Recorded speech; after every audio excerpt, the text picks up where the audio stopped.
আল্লাহ তাআলা সার দেন কিন্তু ছেড়ে দেন না। কোরআনে তিনি বলছেন ইন্নাহু লা ইউফলিহুজ জালিমুন, নিশ্চয়ই জালেমরা কখনো সফল হবে না। শুধুমাত্র হেফাজতের আলেমদের উপর জুলুম করে নাই,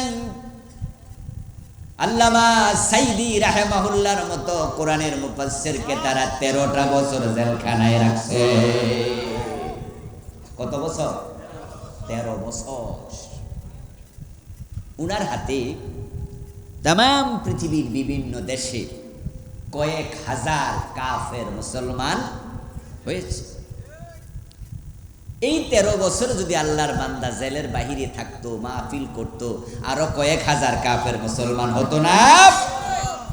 তোরা সেটা হতে দেশ নাই। উনারা দর্শনকারী বানাইছে, নাউজুবিল্লাহ, যুদ্ধপরাধী বানাইছে, হত্যাকারী বানাইয়া মামলা দিছে, মিথ্যা মামলা।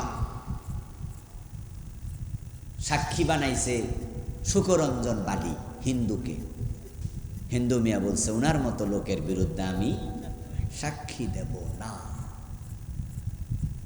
ওই সুকরঞ্জন বালি এখনো বেঁচে আছে। হাইকোর্টের সত্তর থেকে সে সাক্ষী উনার বিরুদ্ধে দিতে রাজি না হওয়াতে কিডন্যাপ করে ইন্ডিয়া নিয়ে গেছে তাকে। জুলুম কাকে বলে? এইভাবে আলেম ওলামাদের উপর কত জুলুম আমাদের কণ্ঠ চেপে ধরেছে, কথা বলা যাবে না, বললেই বিপদ, বাস মামলা হামলা। শেষ পর্যন্ত যা হলো আমরা চোখেই তো দেখলাম। তাদের নিয়োগ করা সেনাবাহিনী প্রধান বলল, ম্যাডাম থাকেন না, জানগা, তাড়াতাড়ি জানগা। আমার প্রিয় ভাইয়েরা, যে আল্লাহ তাআলা 15.5 বছর পরে আমাদের জন্য কোরআনের ময়দান উন্মুক্ত করে দিলেন, আজকের এই মাহফিলে কোরআনের আহ্বানে, কোরআনের আকর্ষণে আসার সুযোগ দিলেন, বসার সুযোগ দিলেন, কোরআনের কথা বলার মতো, শোনার মতো কোরআন মুখী হৃদয় দিলেন। সব নেয়ামতের মালিককে।